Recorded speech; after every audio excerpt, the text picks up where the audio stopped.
Bueno, kaixo berriz ere, ja kafe hartuta, pixkat elkarrekin hitz egin da, bueltatzen gera. Bigarren atala dugu orain, nire alboan, hiru artista dazkat, bakoitzak bere lanari buruz hitz egingo digu.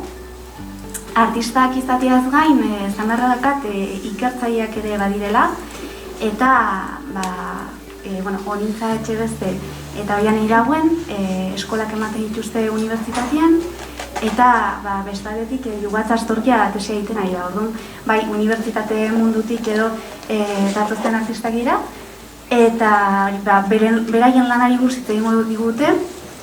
Teknologiari lotuta, baina ikusiko dugu oso ikuspuntu ezberdinak egongo direla, eta nabarmendu nahi dugu haiek gonbidatu izana badakala nolabait puntu lotura bat, ez? Eta hirurak diela artistak gordailuko artistak, hau da guk proiektua gauzatu genuenean eta gehialdia zabaldu genuenean artistek haien irudiak bidaltzeko, haien irudiak jaso ditugu eta haien profilak Wikipedian baita ere sortu ditugu, ez? Eta, gure helburua zen ikusgaitasuna ematea, bai Wikipedian, baina horrez gain oso aproposa iruditu zaigu gaurko ekitaldi honetan haiek hemen gurekin eukitzea eta zuzenean haien ahotsak entzutea haien lanari buruz gehiago jakiteko. Lehendabizi Jugatzek egingo du aurkezpena, gero Onintzaren txanda izango da, eta azkenik Oianarekin bukatuko dugu zaioa. Da besterik gabe, Jugatzi hitza ematen dio. Eskerrik asko. Egunon, eguerdion, iaia. Ahaleginduko naz denbora ondo mantentzen, ze ditut pilo bat irudi irakusteko, bideo batzuk bai. Orduan, hitzaldia hasteko, anekdota baten ondorioz, zer nolako aurrasketak eta ikerkuntza plastikoak izan dodazen pixkat azalduko dodaz, eta horiei buruz ideia batzuk eta irudi batzuk erakutzeko ditu. Arte garaikideko master batean, irakasleak ariketa bat planteatu nahian, ikaslei argazki batzuk ekartzeko eskatu ziren. Hurrengo gunean gertu zuen. Argazkiak ekarri duzuez fizikoki eta batek erantzun, bai, hemen dekot mobila. Historia honek hainbat ideia pentsatzera bultzatu zosten. Zein momentutan egon den generazio aldaketa hori, ez, pantaiaren barruan dagoena fizikoa dela pentsatzeko, eta pantaiakin erlazionatzen gazela argi dago, eta zer motako relazioa dugun eurekin gutxitan pentsatu izan dodala uste dut. Egoera aldaketa honek gizartean suposatzen dauzen pentsateko eta izateko erak erabate baldintzatu dabez, arte garaikidetik aldaketa hori nola plasmatu erronka handia bihurtuz. Arteko disiplina arteko erlazioa, baita beste disiplina batzukin ere, erlazio hori gauzatzen den moduan egoera analogiko eta digitalen arteko mugak lausotu egin diez, ez? Eta kasu honetan, arteari lotuta eta praktika artistikoari batez ere, ideia hori jarraitu nahi izan dut, analogiko eta digitalaren arteko talka eta hibridazio hori jorratuz. Zehazki, irudiak eratzeko behar diesan materialak eta dispositiboetaz baliatuz. Hau da, kamera analogikoak, material fotosentikorrak, eskanerra, proiektorea, mugikorra, telebista. Hauek hartu ematen dituzten argi astarnak zelan sortuak diren, zelan sortuak dauzen oinarritzat hartuz, prozesu artistikoan zehar agertzen diren galderei erantzuna ematen lagundu hostie. Geroztik, irudiaren materialtasuna aztertu nahian, Juan Ramón Alcalak irudiaren la sala, la piel de la imagen, aipatzen duen moduen, irudiak berak daukan izaeran oinarritu dut nire praktika artistikoa. Irudia zein den edo zer erakusten duen ez danez garrantzitsuan niretzat, irudiaren gainean gertatzen diren eraldaketa prozesuak eta materialak hainbat ideiekin lotu dodaz nire lanean zehar. Lehenengo puntua izan da gardentasuna, behirak edo gardenak bidezen materialak argia nolabait pasatzen uzten dituztenak, irudia eta argiaren arteko relazioa nolabait mantendu egiten dute, eta argia eta irudiaren arteko bereizketa hori murriztu joan danez, murriztu entzuzian da, eta argia eta irudia, argi irudia bihurtu izan dut. Bigarren atalean tolesgarritasuna edo malgutasuna da, garrantzitsua. Irudiak izan dauzen euskarri produktiboetatik kanporatuz, papera alde batera utziz eta malguak diazen euskarriak, adibidez telak edo lonak, forma aldakorretaz aldakorrak diazenak erabiltzea izan da gako bat. Hirugarren atalean, ustekabekotasuna titula deko, nahi gabe sortu direnak, ustekabean aurkitutako aztarna batzuk, errebelatze erroreetan ateratzen diezen zaratak, kolore aldaketak, kimikoak gaizkirabilitako aztarnak bebai, irudi bukaerak,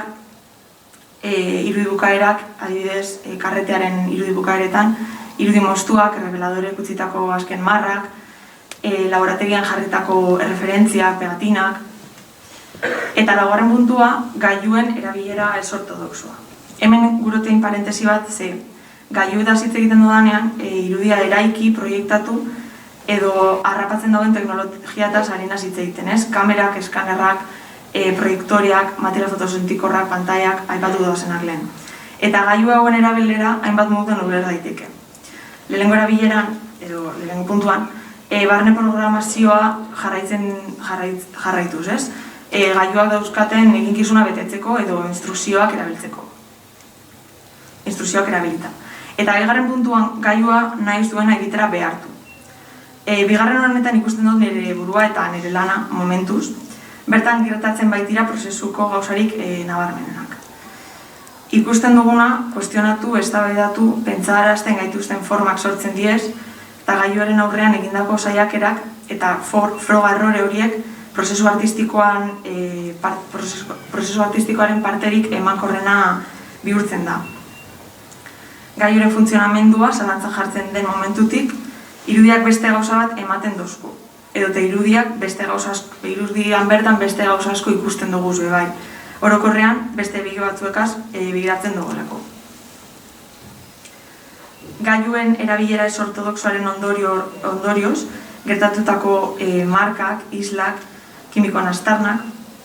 Aztarna guzti horiek gailuaren funtzionamendua zein izan dute dan erakusten dute. Eta irudia hori nola sortu den ohartzera behartzen gaituzte bai.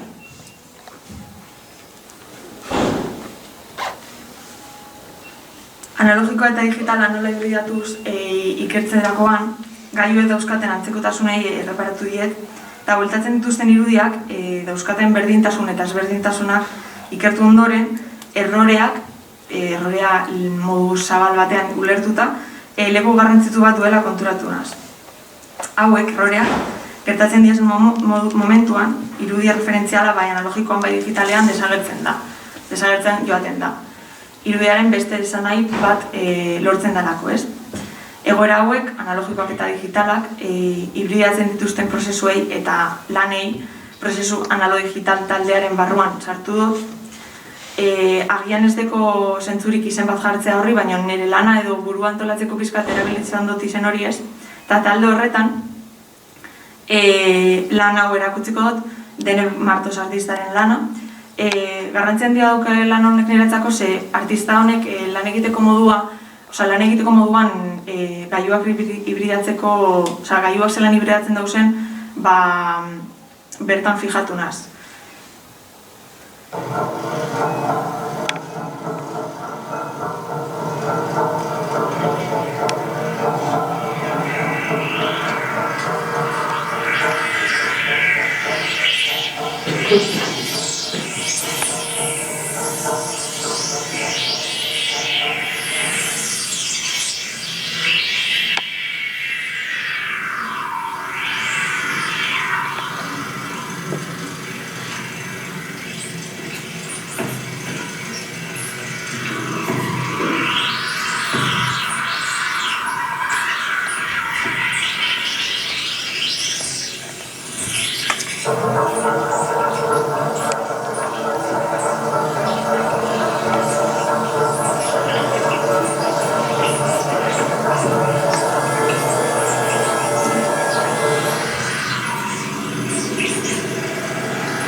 eta aurreko guztiaken ikusi ondoren, kontzeptu guzti hauekin lan eginez edo lan egin nahian aurkezten dut lan hau. Mugikorrak duen panoramika moduaren kontra egiteko nahiarekin, agertzen diren marka eta arrastroetan egoera analogikoak utzitako kutsua ikustarazten dela ematen du, edo niri behintzat ematen dit.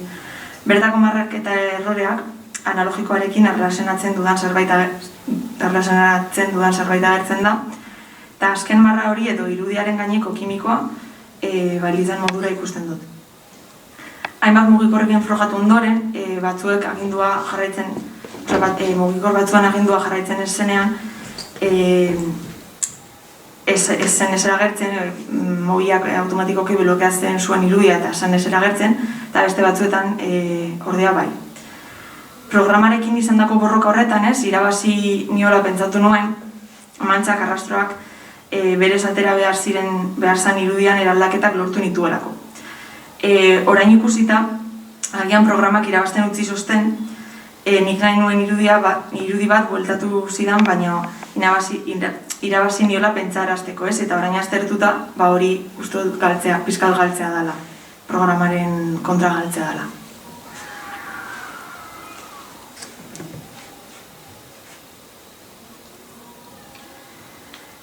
Gailu horiek, lehen aipatutako gailuak nola funtzionatzen duten ikusi nahian, barrukoa ikustekoa ezinbestekoa bihurtu zen niretzat, bihurtu da. Baina ez era informatiko edo elektroniko baten, baizik eta irudia eratzen den euskarri fisiko edo metaforiko moduan. Irudia pantaiaren barruan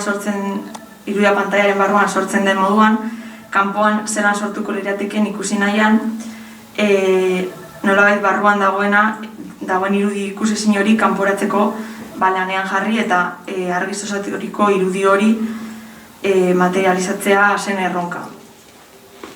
Dispositibo ezberdinetatik igarotzen diren irudiak jasatzen dituzten degenerazioak nolabait plano fisikoa atera. Irudi hau kontuan hartuta, Impripant proiektuaren ariketa gisa sortutako piezak direz hauek, irudiaren materialtasuna aztertzeko sortuak izan diez. Eta pantaiaren barruan dauzen argi irudi horiek lehen aipatutakoak kanporatu modu plastiko batean.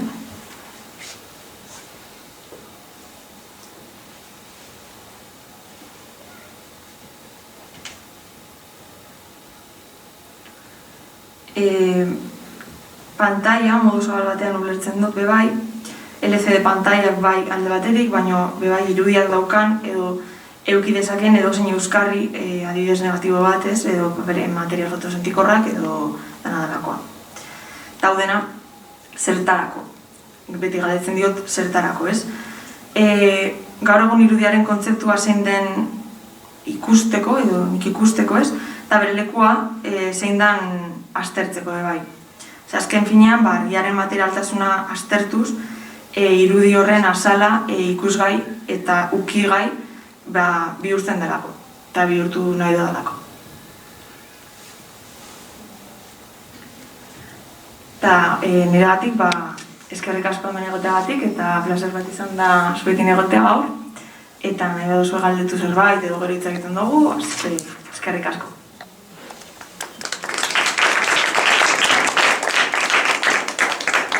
Eskerrik asko Jubat, orain gaioekin jarraituko dugu, tresnekin, aztarnei buruz mintzatuko gara, eta horretarako honintzari emango jotzen da, nahi baduzu honintza hona etorri, egin dezakegu leku aldaketa bai? Ez dut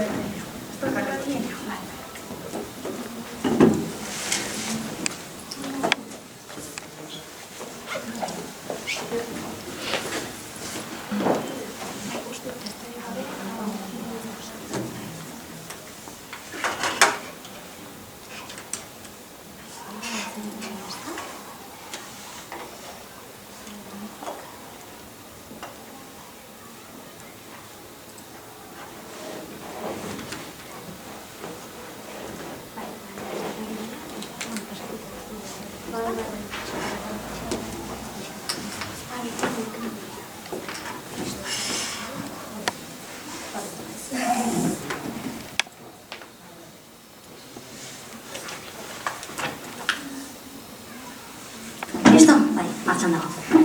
lehenik eta behin eskerrik asko hemen egoteko aukera eskaintzagatik eta gonbidapena egiteagatik, eta baita zuei ere, hemen pixkanaka gezuta luzeago egiten dira gauzak, eta batzukoak egin interesgarriago edo ez, baina, ni etorren naiz pixkatitz egitea, testinguruan jartzearen, gonbidatu zidatenean, bai, aipatu zidatela, eremu digitala, ondare lanketa, nire kasuan, nik baserriaren inguruko lan potente bat egin dut, doktoregoa tesia hortan oinarritu dut, identitatearen lanketan, eta hortatik abiatuta, pixka bat bilan aipatuko ditut, aztarna eragileen asmo horren inguruan pixka bat hitz egiteko.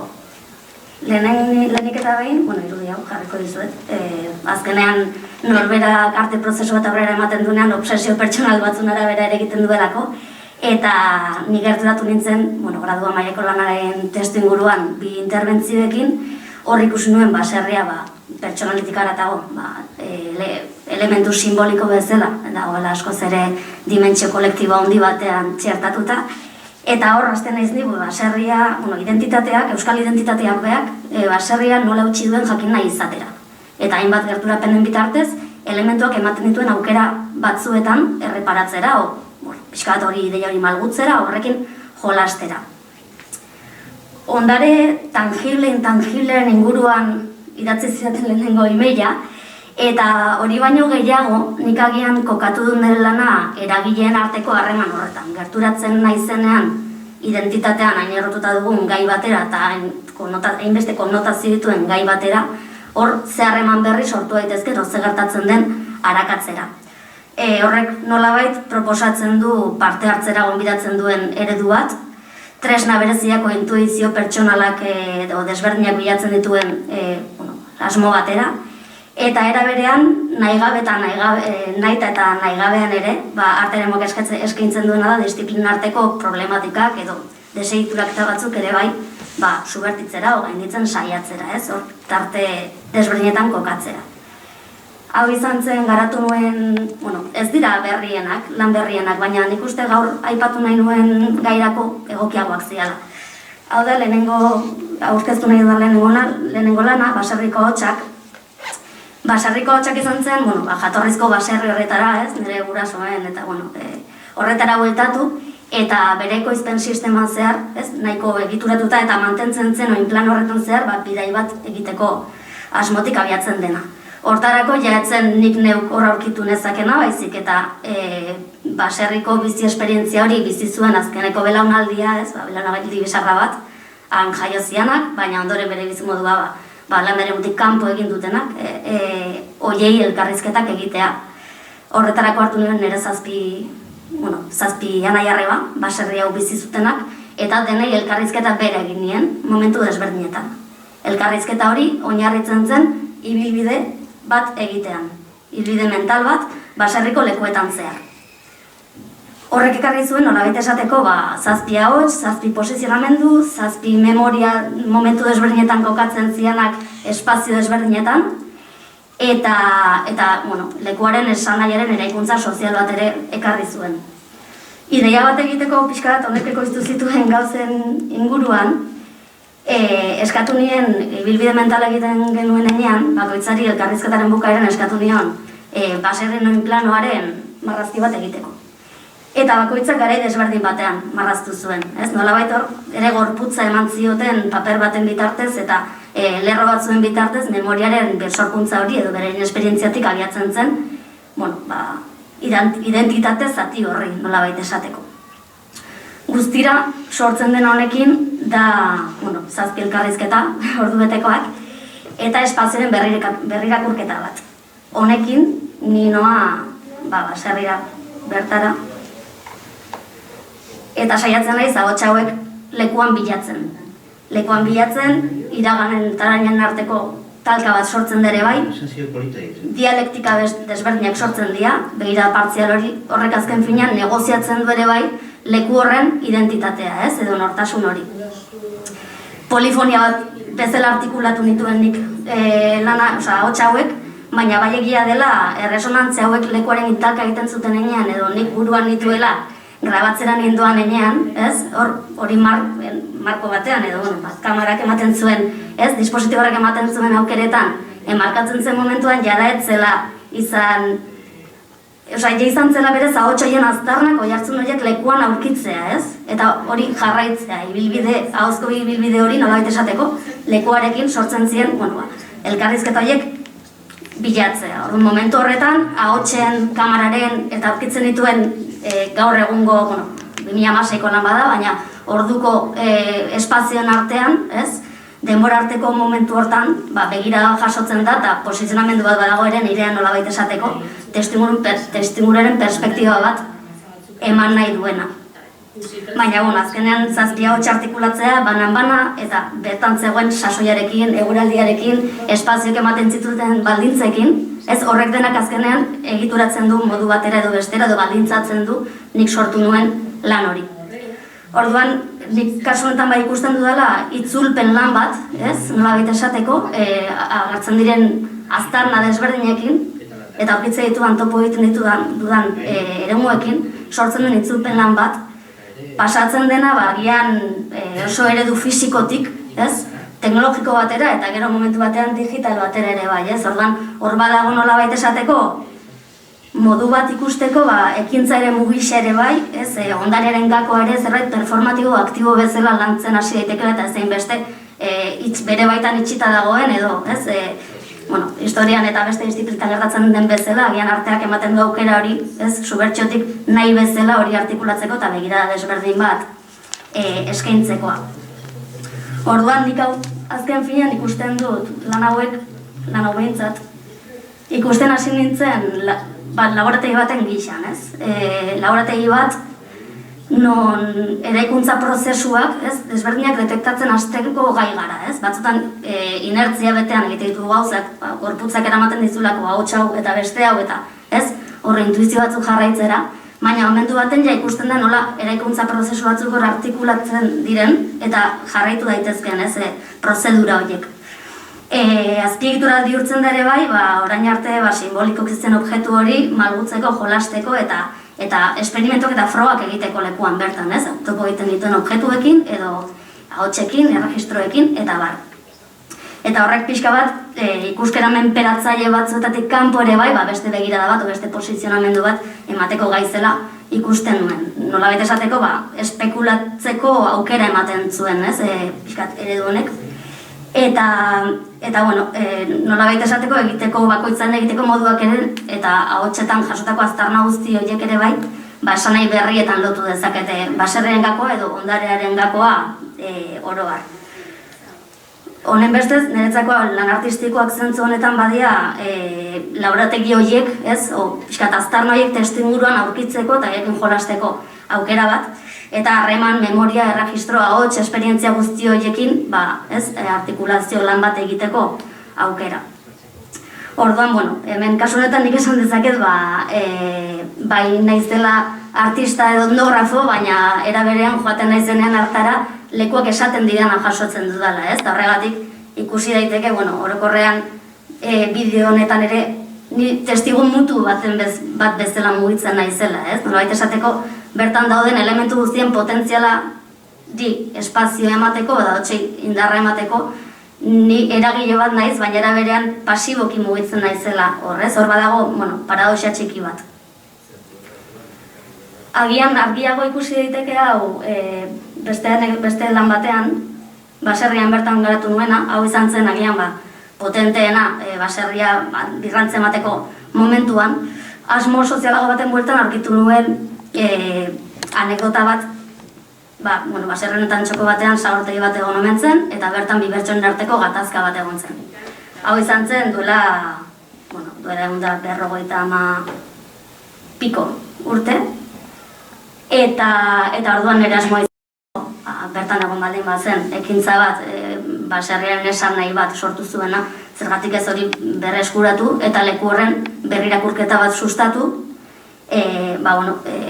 denbora arteko errepika bat sortuz. Orduan egin genuena izan zen, lehenengo lekura iritsi, eta hau zen horrela zegoen txokoa, sartegi izan omen zen txoko hori horrela zegoen momentuan, orduan, gure gogoa izan zen, hor hor baserriak ja esaten zuen, asko esaten zuen, gaur egungo funtzionamendua, objektu guzti horiek bazuten esaten zuten zerbait, identitate bat ematen zioten nortasun bat, izaera bat espazio horri, ez?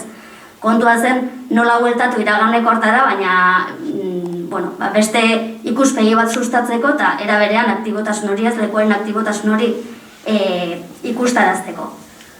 Horretarako asmoa izan zen leku haustu eta urte eta 150 urte beranduago berriz ere bertan elkartu, pixka reenactment bat egitea, eta bertan elkartza berriz ere sagartegi giroan, bi bertsolarekin eta espazio berean. Prozesu guzti hau ez nuen nik bakarrik garatu, etengabeko negoziazio bat egon zen txertatzen genituen, okentzen genituen objektuen artean, objektu guzti horiek baserri esateko modu bat edo zentzu bat, esan nahi bat edo beste bat eraikitzen zutelako. Ez orduan, hor bai, egon zela etengabeko elkarrizketa bat lekuarekin eta bakoitzaren ikuspuntuarekin eta objektu bakoitzak zituen konotazioekin. Mantela edo beste bat jartzeak, ekoizpen batzuk edo beste ekarriko zituen. Ez orduan, dispositiboa eraikitzereko momentuan hori bai izan zela nahiko garrantzitsua. Baita hori, bertan egoterakoan, sortu ziren, elkarrizketa guztiak. Hauden ere erregistratu nintzen, eta egin zen bertso saioan, Jon Martin Etxebeste eta Laia Martin Etxebeste dorri ziren, eta, bertso saioaren gaiak ere bai, jatorrizko anekdotarekin, harremanekin, ofizioak horren araberakoak izan zian, orduan ondare berri bat sortu zen, geruza berri bat gehitu genion pixka bat horri. Eta koiztu ziren material berri pila bat ere bai, Gero, dena ere erregistratua izan zen, elkarrizketa pila bat sortu zian bertan, transmisio berriak, jende, familiak horrekin eta barrelkartu gineanako bertan. Eta, parte bihurtze horretan, elementuen parte bihurtze horretan ere bai, hori bihurti baino gu ere eraldatuak izan ginen, Orduan, hor dago harremanen eraginkortasun horren arteko asmo hori. Bideo experimental bat, alde batetik dago ustuketa prozesu guztia, denbora bat, eta gero beste aldean dago azkariaren aktibo egin genuen ekintzaren egun hori, eta bideo guztia dago giratuta egunean bertan sortu ziren bertso berriekin. Orduan, nik kasu honetan aztarna eragileak aipatzen dudanean, aurrekoan idatzi nuenean nola sinopsia, sortze prozesuan ekoizten diren harremanak maila tekniko nola diskurtsioan, arten eraketan partzen den gertakari, material eta gailu guztien araberakoa da. Ez da erresa batzutan pentsatzen eta momentuan nik hori ondoreneko hausnarketa izan zen, baina beharrikan nola kokatu genuen, nola mugitu nintzen, ni ze grabagailu jarri genituen eta non, ze elkarrizketa jaso zen eta zein ez. Momentu batean ze argi zegoen, hau beste lan, ze froga egin genituen baliabideekin eta zein ez, guzti horrek eraginkortasun bat sortzen du, o eragiten du eta hori bada, pixkate ikuspuntu posthumanista bat, edo antropologia gitxi batena, simetriarena, aipatzen duena elementu guztiak, objektu guztiak, ahots guztiak, sentimenduak ere bai elementu guztiak gizakien parekoak direla, orduan hausten dira pixkat dikotomiak subjektu eta objektuaren artean, eta animalia, hor dago, denak dauka eraginkortasun bat denarekin, mikrofonek atzen dituen aztarnak, hori guztiak ere eragileak dira. Orduan, kasu honetan bai, ze elementu ekarri genituen, nola ekarri genituen, nondik zetozen, hori dena, hor dago, orduan teknologia desberdinak ere bai, eta ez bakarrik teknologia desberdinak nola grabatu genuen, nola artikulatu genuen, baina berez espazioak berak nola esaten zigun hori jasotzeko, nola baldintzatzen zuen irudi bat edo beste, hori dena hor dago, interbentzioak barne. Orduan, objektu eta dimentsio egiteko modu eta prozedura guztiak kooperatiboak dira, agentzialak ere bai. Lan hauetan interesgarria da ni hor nagoela, baina berez inguruko pertsonek, inguruko objektuek, inguruko aldaketek eragiten dutela guztiz, nik jasotzu da hortan, horrek dauka pixkat interbentzioaren eta erregistroaren gakoa. Eta guzti horren mekanismo diskurtsio bat eraikitzen dute, elkarrizketa eta elkarrizketa berri eta konotazio guztiekin batera, Egia da, agentzialak direnean aztarna asko uzten dituzte eta aztarna jarraitzea, aztarna eragile horiek jarraitzea izan daitekela, lan amaigabe bat, infinitua izan daiteke. Baina nire ustez bai dela interesgarria bitartekaritza lan hori, ez?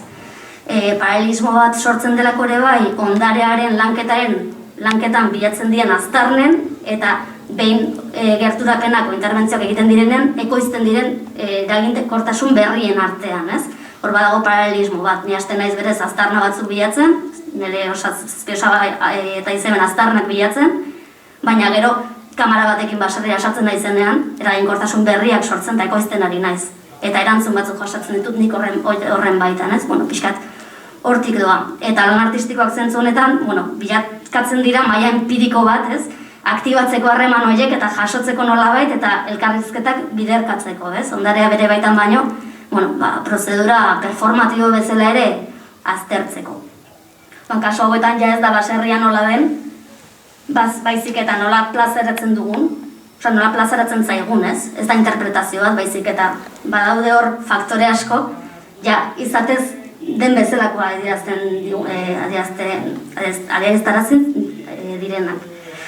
Eta horrek bere nire ustez badu harreman bat kasu honetan desmaterializatzen da. Nik behintzat, hor badago esan bezala ambivalentzia bat edo gatazka bat aurkitzen duzunaren eta nire artikulazio lanaren artean, ez? Hemen pertsona bakoitzakian modu desberdinan ikusiko du espazio hori, modu desberdinan intervenetiko du eta aztarna horiek modu desberdinan jasuko ditu, ez?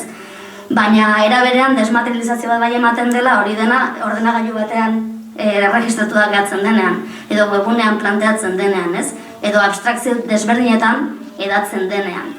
Horregatik, dispositibo guztietan ere, esan nahitzen jarraitzen dela esan daiteke, ez? Aztarna horiek jarraitzea, trama horiek jarraitzea ja norbere kontua da, batzuetan, ez dago ispilu lan hori, beste batzuetan nire obsesio bat hori bada. Eta horregatik pixka bat nahi nuen hemen ere bai aztarna hauek, ez? Ikusi dugun hitzaldi guztiaren aztarna guztiek ere hemen daude, ez? Eta hemen sortzen dian irudien arteko harremanak ere aztarna dira. Eta baserria esateko, kasu honetan, gerturapen hauen inguruan esateko beste modu bat eskaintzen dute. Orduan, nik uste artistak eta hemen lehen egon diren denek aztarnak bilatzen ditugula ere bai, ez? Eta aztarna horiek ikusgarri egitea, hori da pixka bat horrekarri nahi nuena. Eskerrik asko.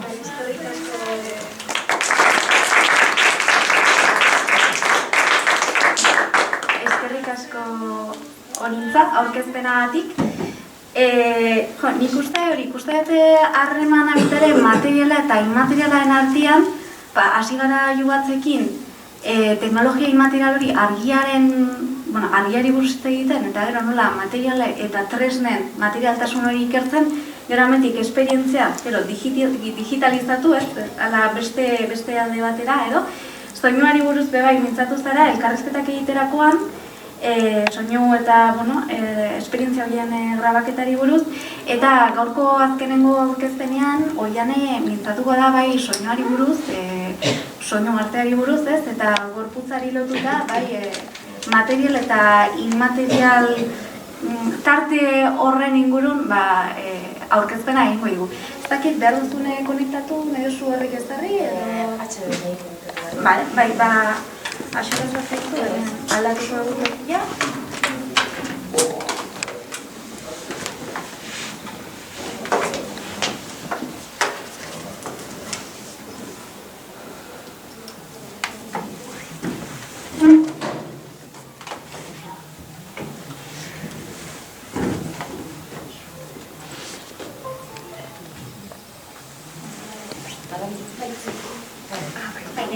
Bueno, mil esker, hasiko naz, hemen zuzenean lehen ezan diet, haber hablar de mi libro, baina literal. Osa, bizan da nire tesia, eta baina ez dut nire lan pertsonala ekarri.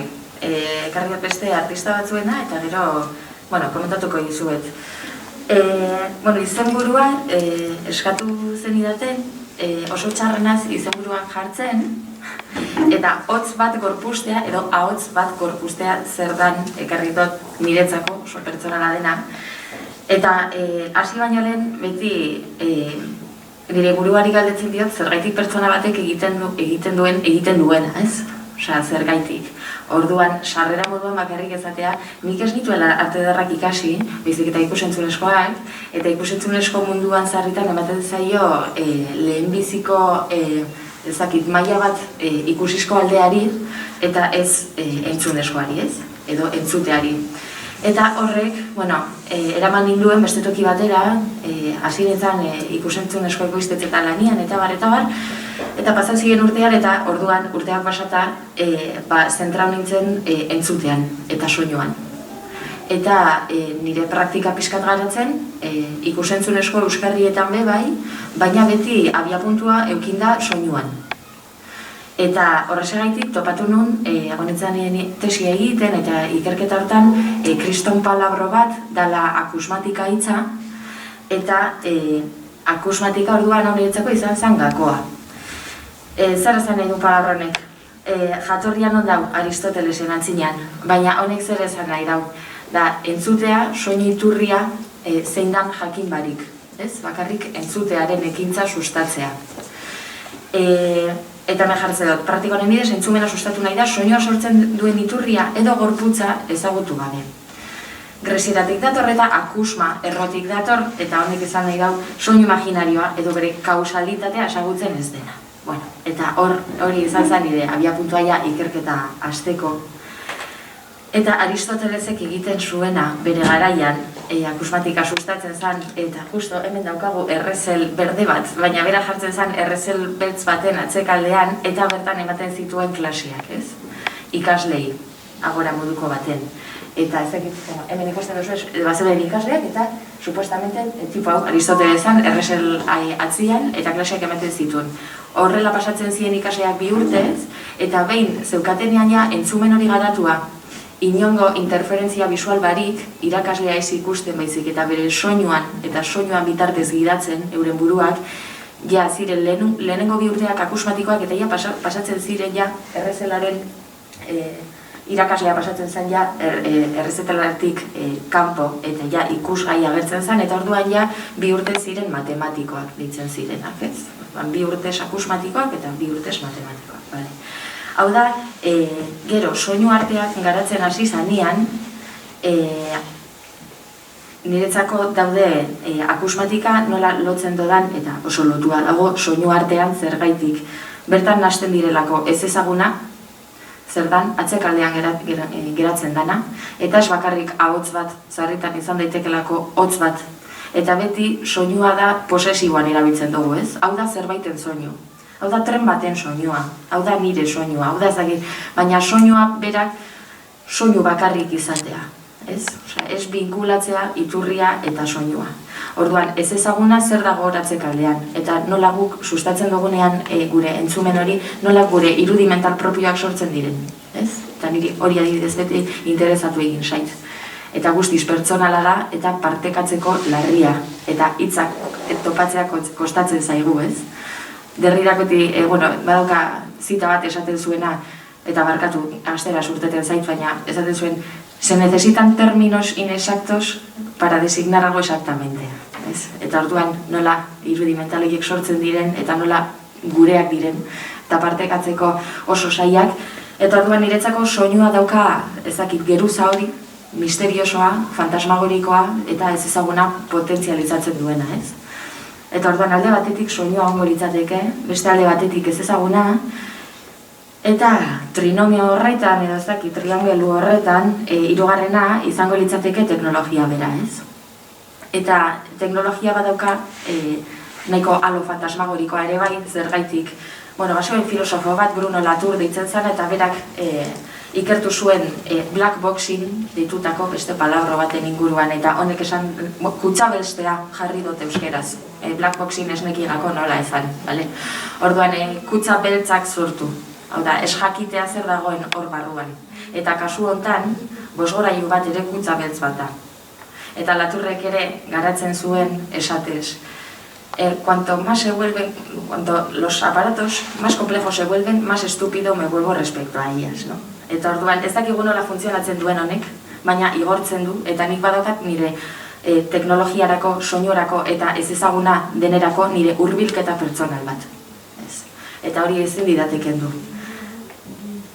hori ja bitartekaritza lan egiten duen pertsona batekin ja hitz egin beharko genuke ez. Baina, orduan, 3 esparru horiek, eta 3 esparru horiek uztartu ditut azken urte hauetan.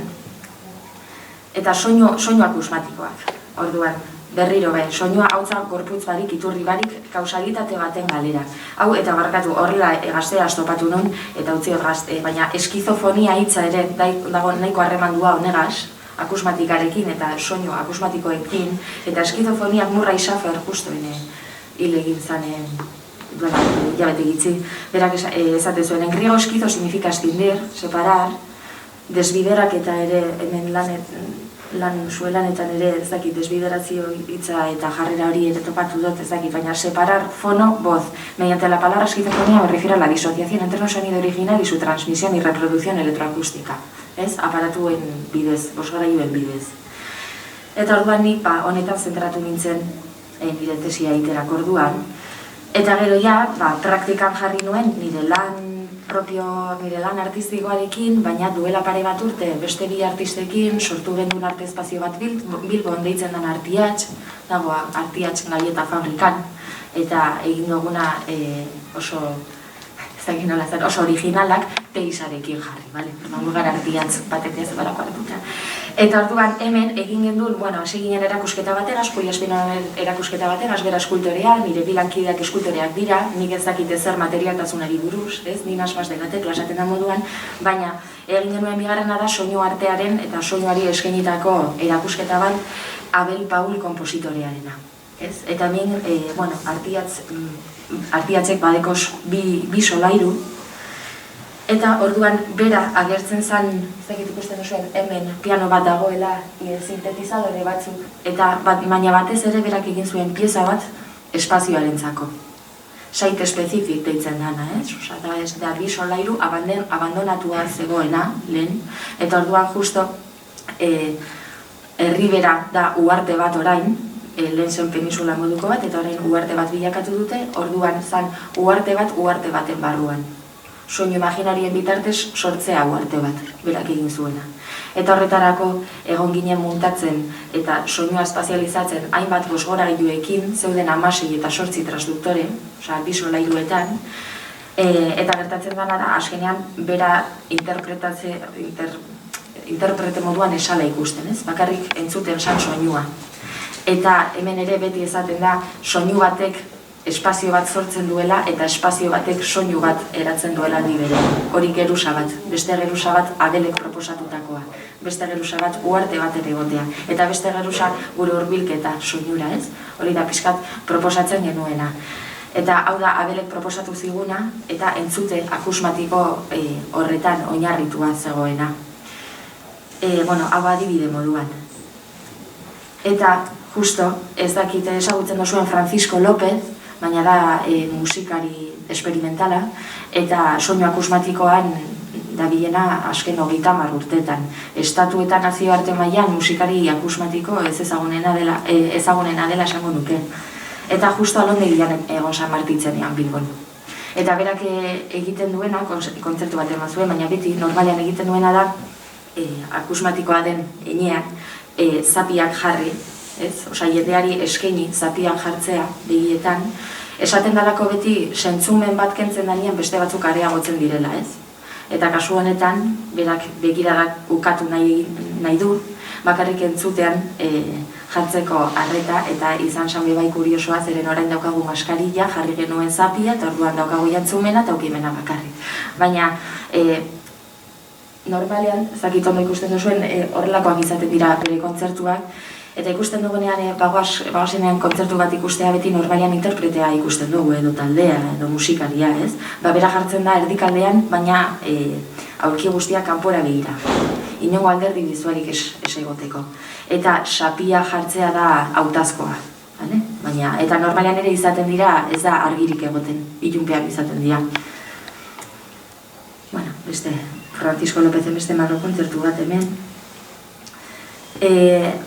Eta orduan hemen, nire interesatzen zaidana, eta nire erronka ere da, guk artista, pertsona moduan gorputza jarri behar dugula, emakume moduan ere bai.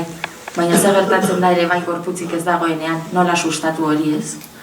nola espazio bat okupatu. Eta nola okupatzen den espazio bat ez bakarrik gorputzarekin, baizik eta soinuarekin. Eta nik hor daukat erronka. Zeren, gero esango dut, baina entzutea sarritan ez da bakarrik individuala, baizik eta elkarri entzun behar diogu. Nola entzuten modua ere pertsonekin bagaude. Ez da bakarrik entzuten belarriekin, gorputzarekin ere entzuten da. Eta orduan, salantza hauek pizten zaizkit, ez? Eta nik bakarrik ez, Paulino Oliveros, Judith Butler, eta guztiak ere entzuten dituzten oski. Baina, hemen, soinu objektuak nola sortzen diren. Eta François Beil artista frantziar bat 70ko hamarkadan berak asmatu zuen akusmonium deitzen den disposizio bat, display bat. Eta hauek ziren bosgorailu ezberdinak, kolorazio ezberdinetakoak soinuaren espazializazio hori edatzeko. Baina, gero, joan ziren garatzen akusmoniunak, dago Festival del Akusmonium, ere, Frantzian, osaia, pixkat.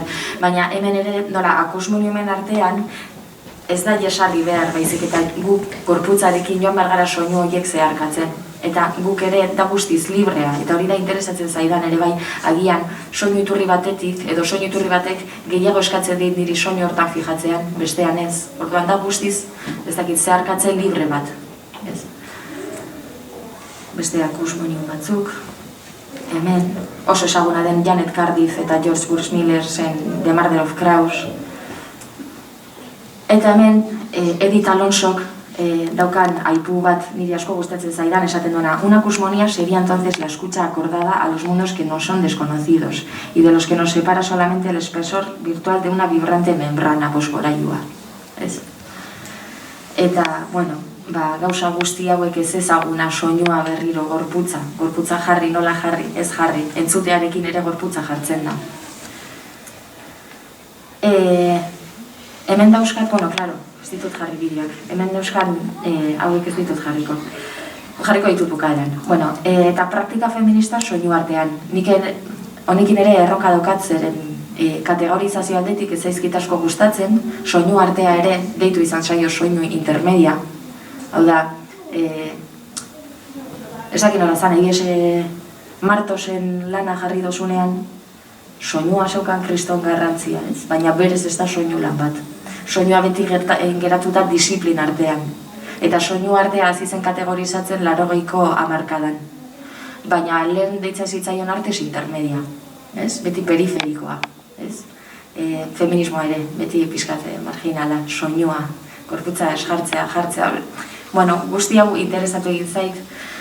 Eta kategorizazio horren barne, soinu artea ere, badauzkat lagunak soinu artistak direnak, baina gorrotatzen dutenak esatea soinu artista, ez, da listo. Baina eskultoreak dira, margolariak, baina soinu artistak.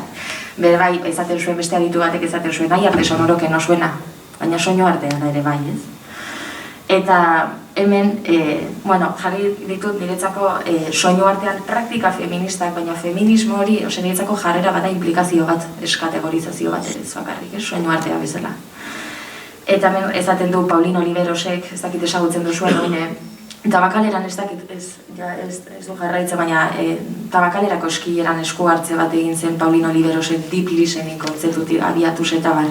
Berak proposatu zuen, duela asko, deep listening, entzute sakona. Eta berak ezaten zuen, con cada respiración transmito un sonido y recibo un sonido. Hartu eman hori, nola dagoen. Nola gorputza jarri, nola belarria jarri, eta entzute horitan guztiz, demokratikoa niretzako. Hemen Clarice Lispectorrek ezaten zuen, ni pregunta, si la tenía, no era quién soy, sino entre quiénes soy, entre quiénes escucho y cómo escucho, izango litzateke, niretzako.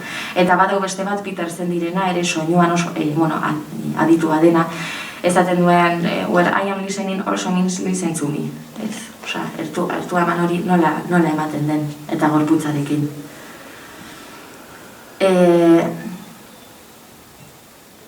Hemen, lehen esan dudan moduan, jarretan neukan, entzutea ez da soilik gure belarrietatik planteatzen baizik, eta gorputz entzuketatik, guk gure gorputza entzutea. Hori ere badelako beste kutsa bat. Eta barru horretan zer dagoen ondo bez ez dakigu, guk bez. Eta batzutan guk zer egiten dugun, zergaitik egiten dugun bez. Orduan, nola beste geruza ez ezagun hori ere bai, hor enfatizatu egiten den. Eta hemen jartzen du, entzutea ez da zidik gure belarrietatik planteatzen baizik eta gorputz entzuketatik baita ere, bertan norberaren gorputzaren eta nire ondoan daukadanaren entzuketari ere eragin behar zaio.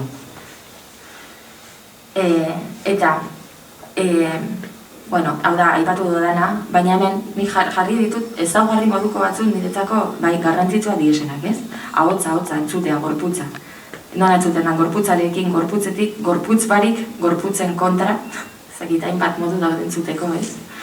Eta entzute feminista, baina feminismoaren jarreratik niretzako sustatzen dituzten diren praktikak hauek izango litzatezke, ez? Ahots guztiak entzungarri bihurtzen diren leku bat, entzute afektibo batekin erantzutea ere bai. Non ez den inor behartzen besteen antzera soinu egitera, bakoitzak bere soinu propioa bilatzera ere bai. Baizik eta gure soinuak aurkitzera desafiatzen gaituen espazio bat den, besteen bidez eta besteekin ere bai. Eta hemen ekarri ditut, kasu honetan hau da performance bat, Australiako bienalean, uste 2016-2014 izan zara kolektibo feminista bat, eta existitu zan duela asko Barbara Cleveland ditzen artista bat, eta desagertu egin zen batean, ez?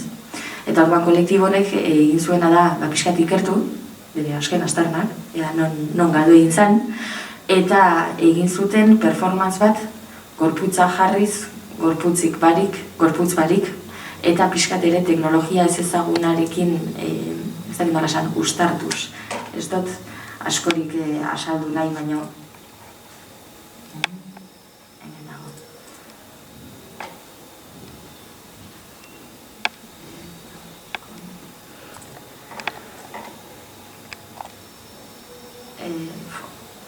Hogeita 10 minutu dira, baina jarri gote hemetik. Me or you. This precedes the obstacle, and it will succeed it. A thread woven out of fire, stones pulled from gold. An emu egg, from which everything unfolds. And then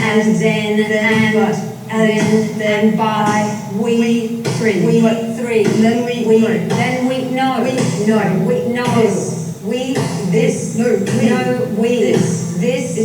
it's this, not us.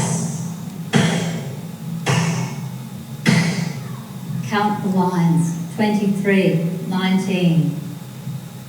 Find the glitch. Make the glitch your home.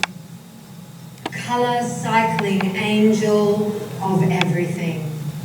There is the effect, and here is the image of the effect.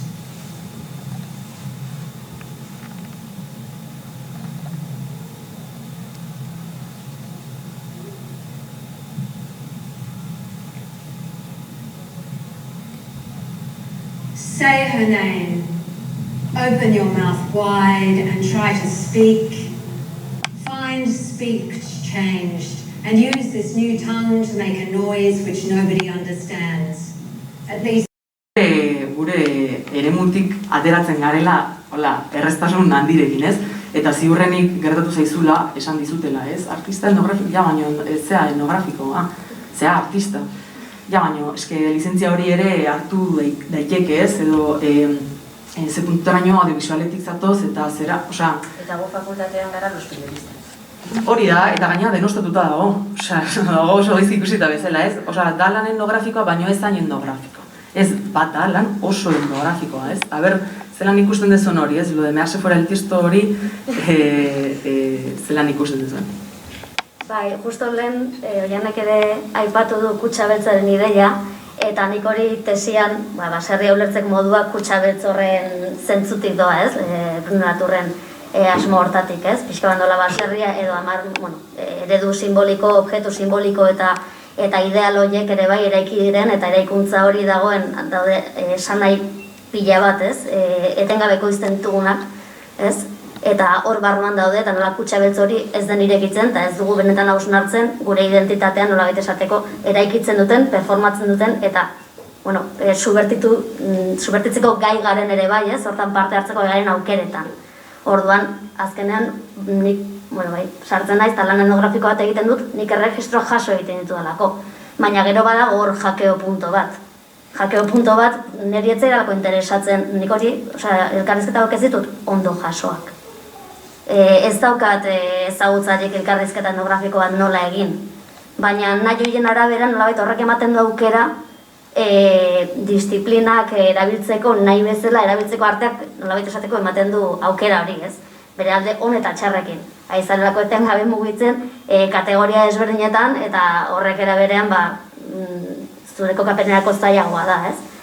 Baina, nire nahi zela baserri, bakizu, jazta. Eta batzuntzako bai, eta beste batzuntzako ez. Eta, hori azkenean, ja ez da inbeste baserriaren gakoa, ez? Ja da, ulertzea, bai objektu, bai espazio simbolikoak, bai objektuak kutxabeltz bat bezala ikusi ordez, hartu daitezkela, harreman askoz gehiago eta elkarrizketa askoz gehiago, geruz askoz gehiago, ekoitzi dezaketen interfazio espazio batzuk bezala, ez? Eta hor gure parte hartzea, hor dago Alberto Corsin antropologoaren testu bat, hacerse cargo de las infraestructuras, oso motza da, oso interesgarria da, eta aipatzen duena da, gure ereduak, gizartearena, gure, eraikin hau den azpiegiturak diala. Eta horrek bermatzen du funtzionatzeko modu bat, sistema konkretu bat. Ez? Instituzio batena, funtzionamendu batena, familiarena dena azpiegiturak dira, ez? Maila askotarikoak, fisikoak, ez materialak eta bar. Eta horrek bermatzen duela mundua izateko eta gure eskubideak dian bezala izateko modu bat edo beste. Azpiegitura horiek jaso ditugu, hemen jaio gehalako, ez? Bakoitza bere testuinguruan. Espazio batek bere testuingurua da, bere azpiegitura daka. Kontuari esten den momentu bat, non eskubide horien bermea gukartzeko, kargu hartu beharko dugun, ardura bat hartu behar duzu leku batekiko. Izan daiteke soinuaren inguruan, izan daiteke bakoitzak bere obsesio, bere zeren inguruan, eta horrek beti ekartzen du eragin bat, kutxa beltzak irekitzeko asmo bat. Baina azpiegitura hauek beti daude ezkutuan. Baserria sartzen zarenean, normalean, adibide bezala, ahots bat jasotzerakoan edo hor egur bat ikusterakoan, ez da pentsatzen horren atzean dagoen guztia, hori hor topatzen duzu. Beste gauza da, horren atzean, horrek guztiak, esan nahi duen guztia bilatzeko aukeran erreparatzea, ez? Eta hori gaur egun adibidez oso aztarna horien kontua oso interesgarria da, ekologian eremutik pentsatu da. Elementu guztiek edo gure ekintza guztiek atzetik uzten duten aztarna guztietan pentsatzea, ez? Beste modu bate ikusita, beste dimentsio bat da hori, baina hor badagoela, ez? Eraginkortasun hori kontuan hartzeko eta orokorrean guk egiten gaituen edo gizarte bezala ditugun azpiegituretan ere pentsatzea, ez? Eta analizatzea hori delako pixka kargu hartzeko edo kutxa beltzak irekitzeko modu bat. Kutxa pasatu da nahi batean, Orduan, hortik doa, ez? Pixka bat, ez dakit, edo zen testu ingurutan, ez? Itxiarrozasek egiten duen ekintza momentu batean, ondartza baten, azpiegitura horren, ez? Funtzionamendu ohiko baten, moldeak apurtzea eta batean espazio publiko hori okupatzea, bada, birpentsatzea, kargu hartzea, beste esan nahi batzuk ekoizteko. Dena bakoitza berearekin edo ez direnak direla. Direntzen. Eskerrik asko honintza. Besterik komentatu nahi duzue? Ni ja pixkat biltzen... Oian, bai. Bai, ezagutzen dut Bison Sion, eta badauka liburu bat deitzen dela, daukan nahiko titulo originala deitzen dela El Sonido, eta bertan agertzen hasten da liburua haiku, nola euskatzen den, haiku batekin, eta hor dago nire etzat ere dana soinuaren koska jartzen duela un humano, una mosca en la vasta habitación. Hau da, espazio bat, entzumena, gizabanakoa, eta kanpotik datorren soinu batez. Eta nola gauza jok ustartzen diren, eta horrela hasten da liburua. Eta gero nola ahotsa ere bai, eta marketaz berbetan, astarnetaz berbetan, beti ezaten da, eta aditu batek ezaten zuen, dolar deitzen dana aditu batek ezaten zuen, la voz es un acto irreversible, zeren behin kanpoan egonda, ezin da barrura buelta, ez? Eta nola astarnak usten dituen ere bai soinuak, eta honen inguruan, honekin lotuta, zer esango nuen, dolarri buruz, deitzen du ere bai, ahotsa dela zerbait ekstimoa, ez? Eta extimoa beratzen du lo exterior y lo íntimo, o lo íntimo hecho exterior.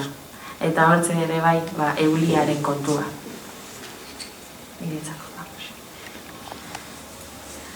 Ez dakitzuek, baina nik erreferentzia pilo apuntatu ditut zuek ezandakoak, eta ideia pilo, ez dakit asko ikasi du. Esan baina oraindik ere gehiago jakin edet, zuen lani buruz hain, pixkat ezagutzen, no?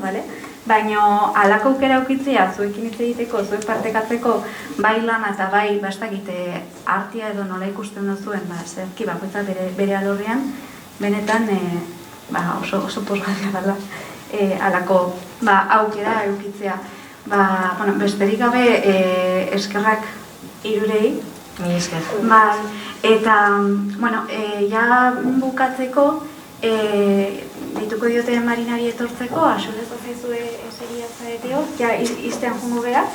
Eta, ez da merra dakat, bialiko dizuegula, badazkagu meiak norbaitek ez bazun izena emon, etorriteke eta apuntatuko dugu, ze hemen aipatutako erreferentzia batzuk jarriko ditugu dokumentu baten guztiak bilduta aukitzeko, eta besteren bate falta bada ez da dut harrapatu edo, ez da pasatzen, galdetu lasai edo idatzi.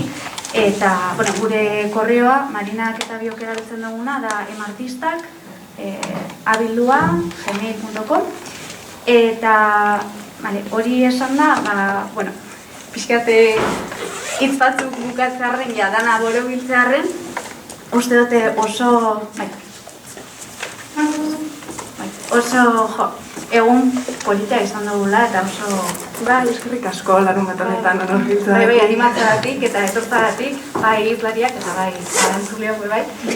Eta nik benetan ez nun inolatan espero, alako bukaira ez dago gerunik, gure proiektuan hasi ginean urtarrilean eta azkenean artista gonbidatzea eta baita ere Marisa goizean izan dugu hitz egiten eta Nerea bai, Nerea Diego, uste oso giro atzeginan egon gera eta gainera ideia pilo atera direzela. Alde horretatik ezkerrik asko guztioi. Eta espero dugu, ez dakite, ametik hau ez dizatia azkenengo aldia alako topaketa edo jardunaldia antolatzen duguna. Ea aurrantzean beste aukera bat sortzen bada guk bilatuko gu. Esan bezala gure proiektoia da bukatzea dago, bukatu dugu lehenengo fasea. Eta aprobetzutu nahi dute pixkate esateko, artistaren bat ezagutzen badazue, animatzeko, emakume bezala identifikatzen da gure emartistak Instagramera edo bialtzeko. Edo besterik gabe harremantzan jartzeko, kuriositatea badaka hori, Wikipedian, bere irudia nola, eta bere lana nola difunditu, gurekin harremanetan jartzeko. Eta ez dakit Marina, zer gehitu nahi baduztu? Nik uste dut azken elkarrezketa oso interesgarri izan dela eta oso polita jardunaldiarekin jada bukatzeko eta ja itxiera emateko. Jango naiz, oparitzo bat daukau. Bai, uegutik liburu batzuk eman dizkigute eta orduan, interesgarriak iruditzen bazaizkizue, hartu ditzakezue, horrein ez nahi gogoratzen liburuaren izenburuaz, tekaterako du, eskerrik asko. Izenburua da Arteko Izpen Feministak Euskal Testimuru Kulturalean, Maider Silbetirena. Bere tesia ere online dago, haien matematik ezagutzen du, eta, hortik utziko ditugu... Bai, edo ganatu. Bale, edo ganatu. Eta hori, besterik gabe, eskerrik asko, benetan, oso pozik gaudela. Maitzarekin da, bideoan grabatu dugu dana, igoko dugu baita ere gure Instagramera. Eta, esan bezala, idatziko dizuegu material guztiekin, referentziekin. Eta dana dela, ez zer komentatan ibaltu edo, idatzi lasai eta eskerrak ematia besterik ez.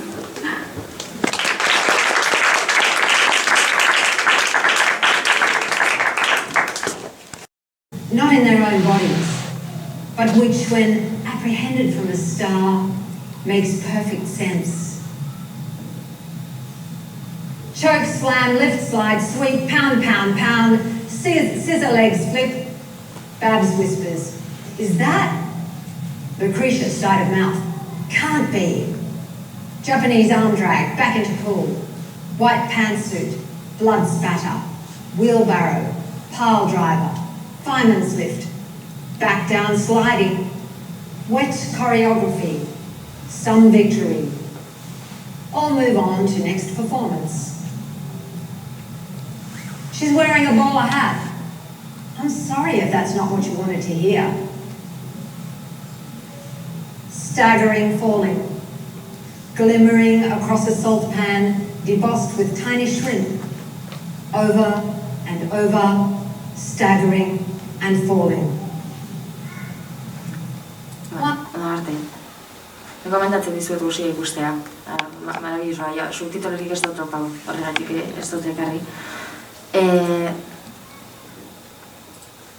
Eta, gero, hemen, ez dakit Donostialdean bizi zaretenak, baina 2016an egin zen entzumenaren behatokia, ez dakit esagutzen da zuen, eta bertan komisariotza lanetan ere ibili izan Mikel R. Nieto soinu artista. Eta berak komisarieto zituen Lakontxan, Hondartzan, Isiar Rozas eta Maria Salgadoren esku hartze batzuk. Eta ekarri dizkizuet hemen, ez dakit biak ikusi edo bakarra jarri, eta hemen zein zan proposamena, Hondartzan gorputza jarri, eta bertako megafoniatik, Lakontzako megafoniatik, badaude normalean bigarren maila baten entzuten ez diren soinuak, ez? Ezakit, gerraduak, olatuak, nolakoak diren, pixkat ezaten dana musika sonido mobiliario, ruido blanco, ez? Inork ez dio arretarik jartzen.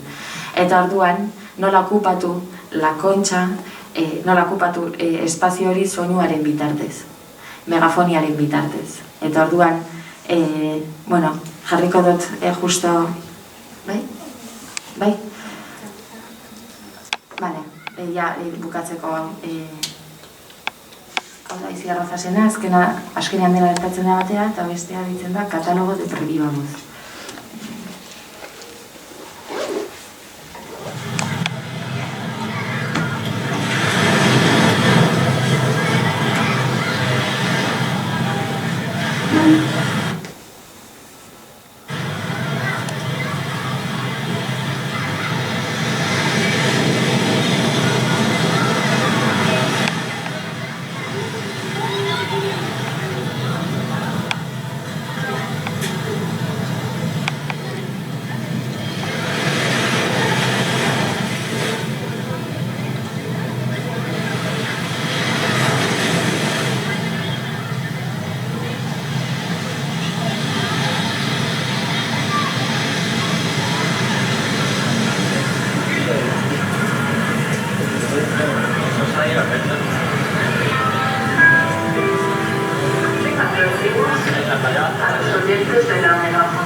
Eta Isiar Rozasena ere badau, gomendatzen dizuet ikustea. Eta honegaz bukatzeko, eta txapagio besuetatzeko. Hemen asken aipu bat ezaten da bit elbanena ezaten duena. ¿Dónde estamos cuando escuchamos? Cuando escuchamos estamos fuera del mundo dentro del sonido. Bueno, habéis.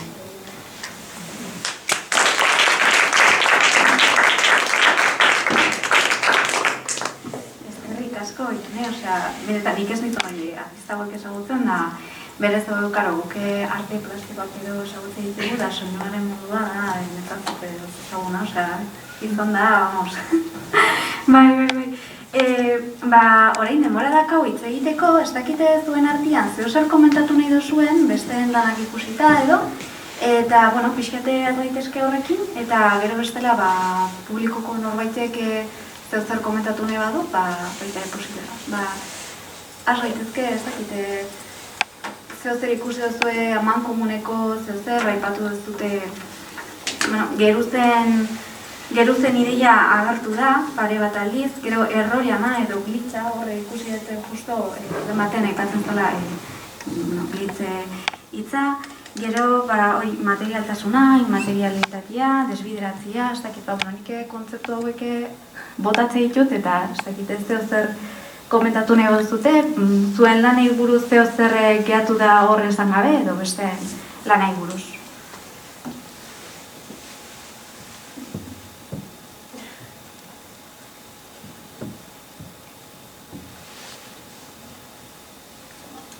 Publikotik erorbaitek zer pixkate azteko komentatzen.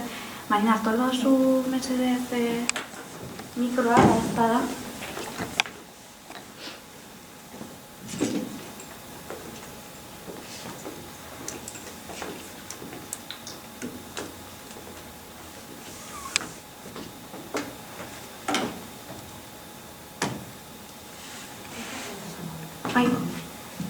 Esan nahi dut, egala hemen humanitate digitalak eta bar, eta irutako ezakit gure webgune erakutsi dugun ere, ez? Osa, iruak etorrik aurrelan inguruan hitz egitea, ez? Eta gero agian ez dugu igual hori visualizatu, hausnarketa izan dudala bat batean, ez? Gure lanak ikustarazteko bide bat ere badelako, ez? Besterik gabe, apunteratzen. Nik ez daukat webgunerik. Vale. Artidatzek ere ez. Vale, nik bai, baina, bueno. Eta, ja ipatu duzula hori webgunearen kontua, autu pertsonala edo nola heltzen zarete zuen lana zabaltzeko edo ez dakit. Aipatu den ez honitzak, aprobetxatzen pizkiat. Autu pertsonala, ez dakit, eske inoiz ez zaite zertarako. Bai, lehio bat da, ez? Instagramen moduan edo sare sozialak, baina ez dakit. Ez dakit oso pertsonan agian da zere bai, ez dakit.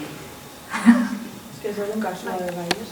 Igual segun kasua edo nora joan nahi duzun edo zer irakutsi nahi duzun.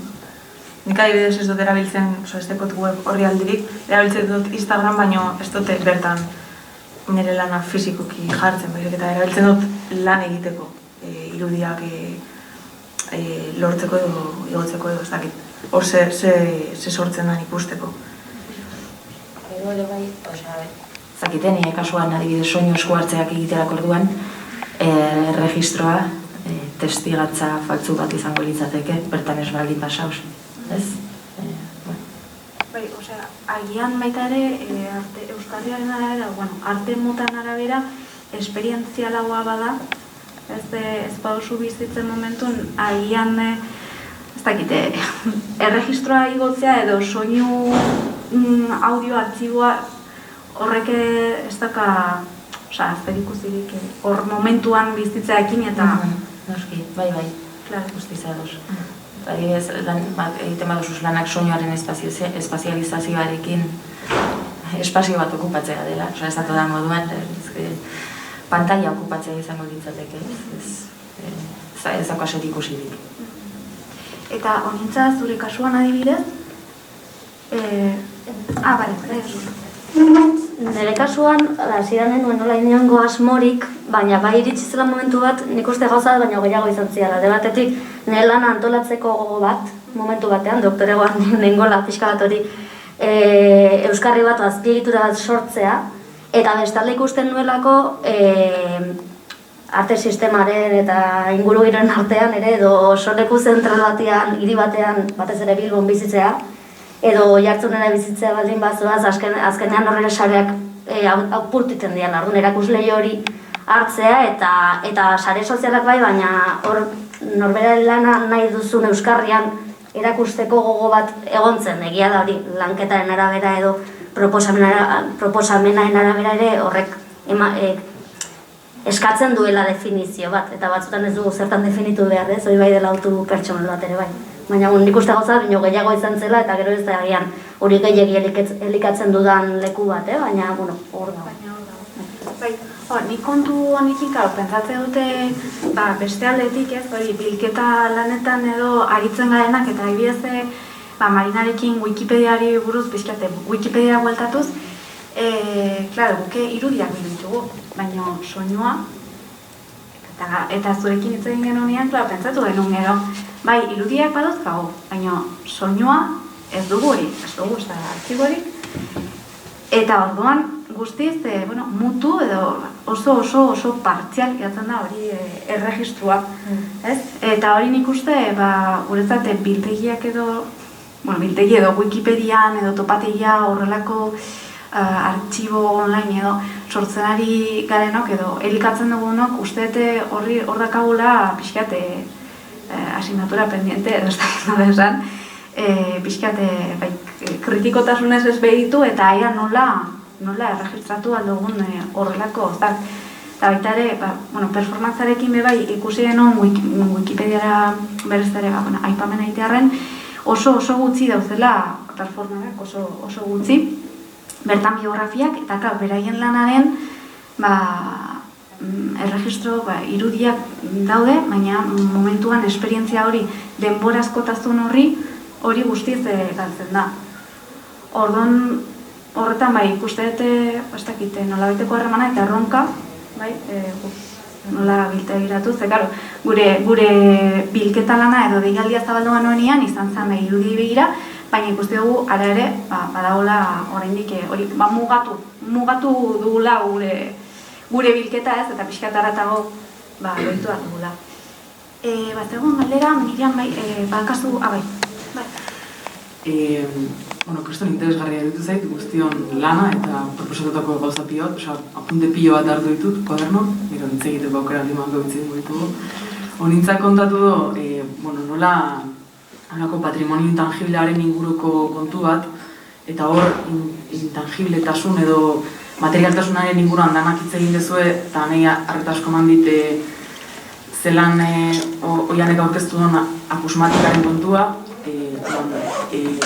begia kentzen dan, edo jogatzekin hainbat alditan hitz egindako okular-zentrismo hori anulatuta geratzen da, eta iruditzen zait interesgarria zelako bi ikuspuntu ezberdin diren, akusmatikarena begia kendu entzumena guztiz erabiltzeko ez, eta gauzak modu horretan antzemateko, eta jogatzena non begian oinarritzen den zeharo guztiz, baina bai da mugimendu antivisual bat, ez?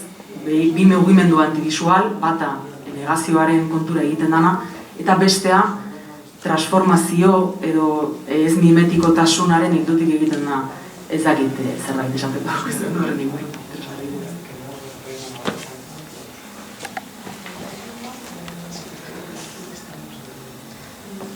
Bai, nik ezakit, claro, justo abiapuntuak ezberdina dira, baina azkenean hori lehen aipatu dugu desbiderak eta hori ez, nola eroan, eta ezakit akusmatikak ere, bat daude musikari batzuk ere noizbait alderdi bizual bat sustatzen dutena, ikusentzunezko piezetan eta ginot ez dala eserrukatu behar baizik eta dana izan daitekela gauza baten parte, ez?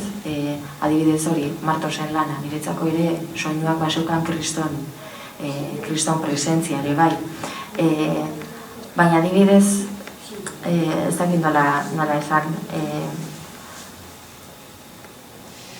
nola eramaten gaituen imaterialitate hori nola jokatzen dugun horregaz, ez? Niretzako soinua bakarrik soinua danean, claro, eskeia horrek dauka kriston potentzia, nik ere nire esku hartzea norainokoa izan daiteke, ez? Eta zerbait bisuala jartzen baldin badiot ere adibidez nire buruari trampak egingo dizkiot, baina soinuak sortzean ere, soinu sintesian nabilenean ere bai, nola nik ere nire deskodifikazio eta kodifikazio propioak erabiltzen ditudan. Eta nik ere badakit nola trampak egin soinuari nola baitez. Orduan, hori izan. Claro, azkenean, badira bida puntuz berdin, baina izatez, berdin ikertzen dugu edo ez dakit esan duzunez, ez inmaterialtasun horretan edo ikusten ez dan horretan, bi modu ezberdinetatik leku berdinera heltzen dela edo heldu daitekela. Hor ikusten dut pixkat berdintasun hori.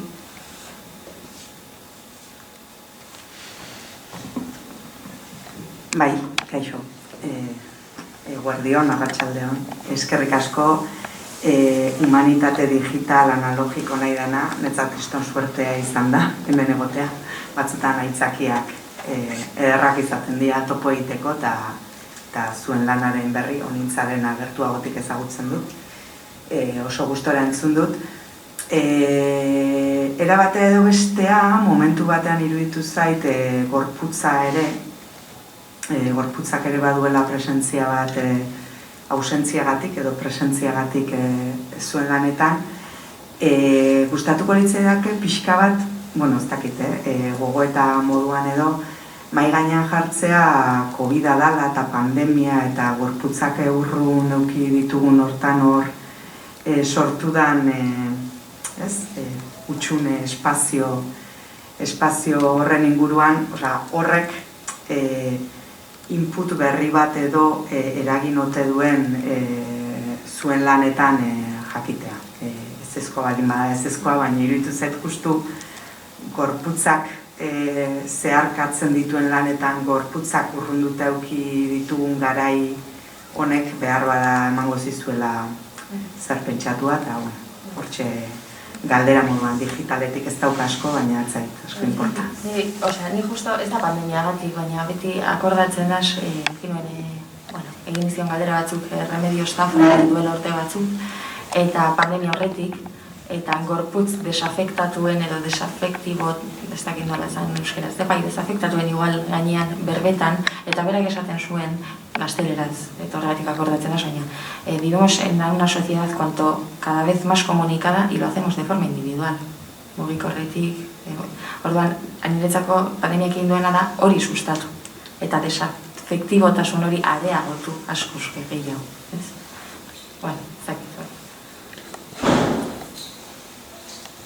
Nik esango nuke agian pandemia etorri dela nire kasu pertsonalean tesiaren defentsaren momentuan egindako lan asko, jende askorekin landu dian lanak izan dira, eta oain post horretan eta agian baita ere aldaketa guzti hauek eta bizitugun egoera, nik nahiko ondo pasautu orokorrean pandemian, baina baina beritzen dela beste sentsazio batzuk, gizarte bezala beste neke bat, edo dena delakoa, nik bai orain hori igual elkartu zaidala prozesu batuen bukaerarekin, hori baita ere hortatik aldendu nahi izatearekin, baina era berean, hori, pixkatik intromertxio batean bezala sartu nahi zela, agian ezain beste inongo arazoik, kanpokoekin arazauterako baizik, eta agian beti besteengan entzun ditu dalako, kanpotik jaso ditu dalako informazioak, ahotsak eta bar, eta orain, beste puntu batean, agian hor beste eskola bat, edo beste, azkenean urte eta erdi bi urte luze doa,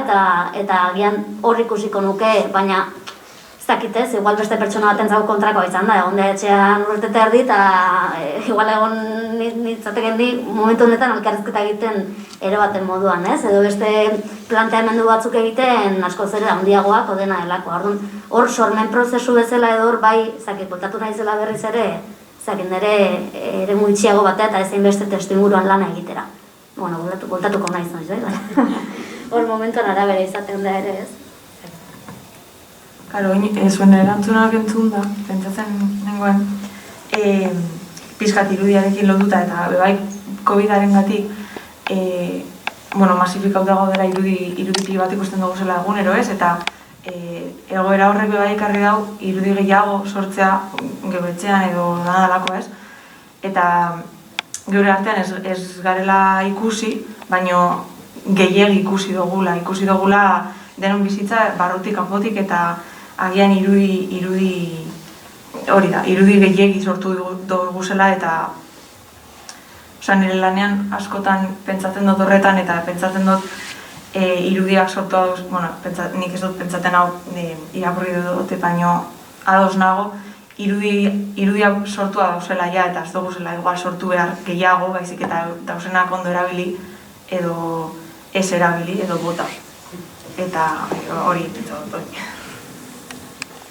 Beste galderarik alda? Edo komentariorik? Bai. Esan. Hain iruditu zait interesgarria, sena ez zuenen isiltarazia.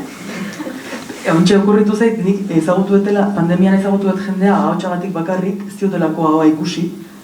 Eta igual, kurtso baten egon naiz jendeakin, eta aurpegiaren zatitxo bat bakarrik ikusi, eta ahotsagatik ezagututu eta hori nahiko akusmatikoa bada ere.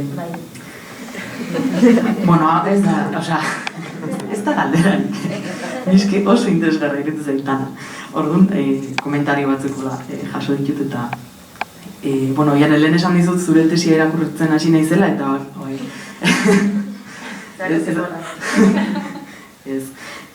oain oso argi dauket irakurriko detela, ziur esan dituzun gauza askorengatik eta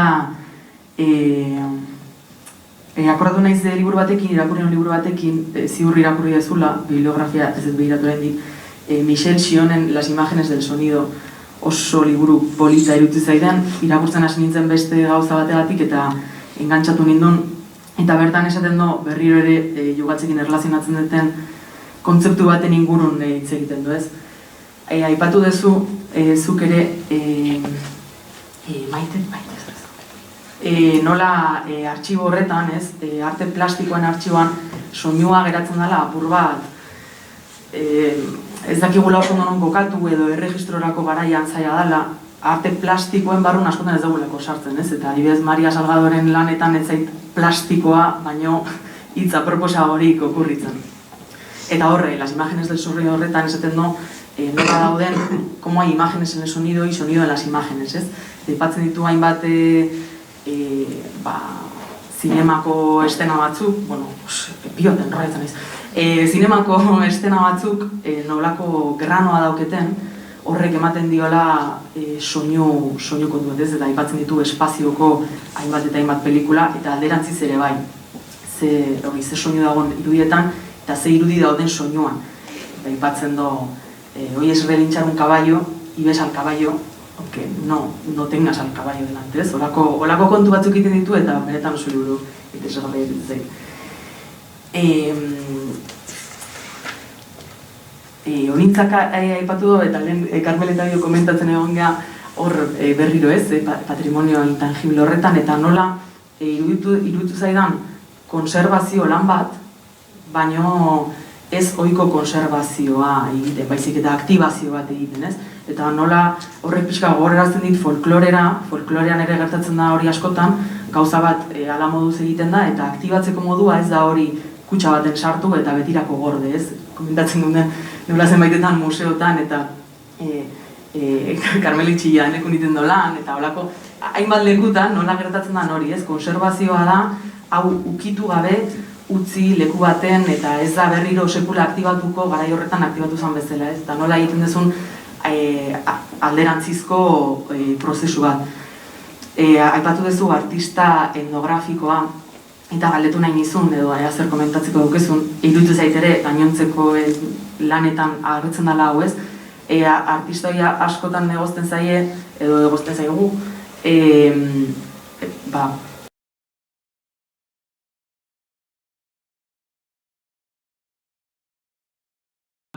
hainbat lekutan nola gertatzen da hori, ez? Konserbazioa da, hau ukitu gabe, utzi leku baten, eta ez da berriro sekula aktibatuko, garai horretan aktibatu zen bezala, ez? Eta nola egiten duzun alderantzizko prozesu bat.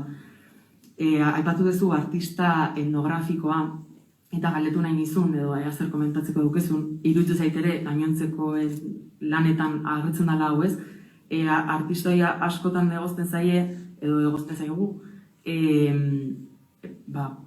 gure eremutik ateratzen garela, erreztasun handirekin, ez? Eta ziurrenik gertatu zaizula esan dizutela, ez? Artista etnografikoa, baina ez zea etnografikoa, zea artista. Ja, baino, eske lizentzia hori ere hartu daiteke, ez, edo ze punturaino audiovisualetik zatoz, eta zera, osea... Eta gu fakultatean gara los periodistas. Hori da, eta gaina denostatuta dago, osea, oso goiz ikusita bezala, ez? Osea, da lan etnografikoa, baino ez zain etnografikoa. Ez, bat da, lan oso etnografikoa, ez? Aber, zelan ikusten dezun hori, ez? Lo de meharse fuera el texto hori, zelan ikusten dezun. Bai, justo lehen, Oianek ere aipatu du kutxa beltzaren ideia, eta nik hori tesian, baserria ulertzek moduak kutxa beltz horren zentzutik doa, ez? Bruno Latourren asmo hortatik, ez? Pixka bandola baserria edo eredu simboliko, objektu simboliko eta ideal horiek ere bai eraiki diren, eta eraikuntza hori dagoen daude esan nahi pila bat, ez? Etengabeko izten dugunak, ez? Eta hor barruan daude, eta nola kutxa beltz hori ez den irekitzen, eta ez dugu benetan hausnartzen gure identitatean nola esateko eraikitzen duten, performatzen duten, eta subertitzeko gai garen ere bai, ez? Hortan parte hartzeko garen aukeretan. Orduan, azkenean, nik, sartzen naiz, eta lan etnografiko bat egiten dut, nik erregistroa jaso egiten ditu alako. Baina gero badago hor jakeo punto bat. Jakeo punto bat, niri etzai galako interesatzen, nik hori, elkarrizketa ez ditut ondo jasoak. Ez daukat ezagutzarik elkarrizketa etnografiko bat nola egin. Baina nahi horien arabera, nolabait horrek ematen du aukera, disiplinak erabiltzeko, nahi bezala erabiltzeko arteak nolabait esateko ematen du aukera hori, ez? Bere alde on eta txarrekin. Aizalako etengabe mugitzen kategoria ezberdinetan, eta horrek era berean zure kokapenerako zailagoa da, ez? Baina, nire nahiz lael baserri, bakizu, jazta. Eta batzuntzako bai, eta beste batzuntzako ez. Eta, hori azkenean, ja ez da inbeste baserriaren gakoa, ez? Ja da, ulertzea, bai objektu, bai espazio simbolikoak, bai objektuak, kutxabeltz bat bezala ikusi ordez, hartu daitezkela, harreman askoz gehiago eta elkarrizketa askoz gehiago, geruz askoz gehiago, ekoitzi dezaketen interfazio espazio batzuk bezala, ez? Eta hor gure parte hartzea, hor dago Alberto Corsin antropologoaren testu bat, hacerse cargo de las infraestructuras, oso motza da, oso interesgarria da, eta aipatzen duena da, gure ereduak, gizartearenak, gure, eraikin hau den azpiegiturak diala. Eta horrek bermatzen du funtzionatzeko modu bat, sistema konkretu bat. Ez? Instituzio batena, funtzionamendu batena, familiarena dena azpiegiturak dira, ez? Maila askotarikoak, fisikoak, ez materialak eta bar. Eta horrek bermatzen duela mundua izateko eta gure eskubideak dian bezala izateko modu bat edo beste. Azpiegitura horiek jaso ditugu, hemen jaio gehalako, ez? Bakoitza bere testu inguruan. Espazio batek bere testu inguruara, bere azpiegitura daka. Kontuari esten den momentu bat, non eskubide horien bermea gukartzeko, kargu hartu beharko dugun, ardura bat hartu behar duzu leku batekiko. Izan daiteke soinuen inguruan, izan daiteke bakoitzak bere obsesio, bere zeren inguruan, eta horrek beti ikartzen du eragin bat, kutxa beltzak irekitzeko asmo bat. Baina azpiegitura hauek beti daude ezkutuan. Baserria sartzen zarenean, normalean, adibide bezala, ahots bat jasotzerakoan edo hor egur bat ikusterakoan, ez da pentsatzen horren atzean dagoen guztia. Hori hor topatzen duzu. Beste gauza da, horren atzean, horrek guztiak esan nahi duen guztia bilatzeko aukeran erreparatzea, ez? Eta hori gaur egun adibidez oso aztarna horien kontua oso interesgarria da, ekologian eremutik pentsatu da. Elementu guztiek, edo gure ekintza guztiek atzetik usten duten aztarna guztietan pentsatzea, ez? Beste modu batea ikusita, beste dimentsio bat da hori, baina, hor badagoela, ez? Eraginkortasun hori kontuan hartzeko, eta orokorrean guk egiten gaituen, edo gizarte bezala, ditugun azpiegituretan ere pentsatzea, ez? Eta analizatzea hori delako pixka, kargu hartzeko, edo kutxa beltzak irekitzeko modu bat. Kutxa pasatu da noa batan, Orduan, hortik doa, ez? Pixka bat, zakit, edo zein testu ingurutzen, ez? Xiarrozarasek egiten duen ekintza momentu batean, ondartza baten, azpiegitura horren, ez? Funtzionamendu ohiko baten, moldeak apurtzea eta batean espazio publiko hori okupatzea, bada, birpentsatzea, kargu hartzea, beste esan nahi batzuk ekoizteko. Dena bakoitza berearekin edo ez direnak direla. Eskerrik asko honintza. Besterik komentatu nahi duzue?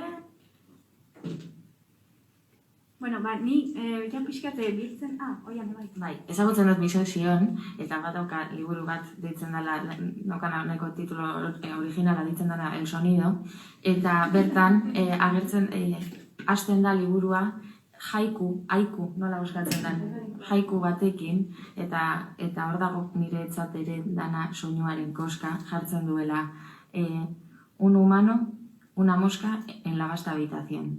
Hau da, espazio bat, entzumena, gizabanakoa, eta kanpotik datorren soinu bat, ez? Eta nola gauzaiok ustartzen diren, eta horrela hasten da liburua. Eta gero nola ahotsa ere bai, eta marketaz berbetan, astarnetaz berbetan, beti izaten da, eta ditu batek izaten zuen, dolar, deitzen dena ditu batek izaten zuen, la voz es un acto irreversible, zeren behin kanpoan egonda, ezin da barrura buelta, ez? Eta nola astarnak usten dituen ere bai soinuak, eta honen inguruan, honekin lotuta, zer esango nuen, dolarreri buruz, deitzen du ere bai, ahotsa dela zerbait ekstimoa, ez? Eta ekstimoa beratzen du lo exterior y lo íntimo, o lo íntimo hecho exterior. Eta hortze ere bai, euliaren kontua. Niretzako. Ez dakizuek, baina nik erreferentzia pilo apuntatu ditutzuek ezandakoak, eta ideia pilo, ez dakit asko ikasi dut. Esan, baina oraindik ere gehiago jakin nahi zuen lani buruz, pixkat ezagutzen, bale? Baina alako aukera aukitzea zuekin hitz egiteko, zuek partekatzeko, bai lana eta bai, ez dakit, artea edo nola ikusten duzuen, zehazki bakoitza bere alorrean, benetan oso posgarria dela alako aukera aukitzea. Besterik gabe eskerrak hirurei. Ni esker. Bai, eta, ja bukatzeko, dituko diote Marinari etortzeko, asolatu zaizue eseria zareteok, ja iztean jongo gara.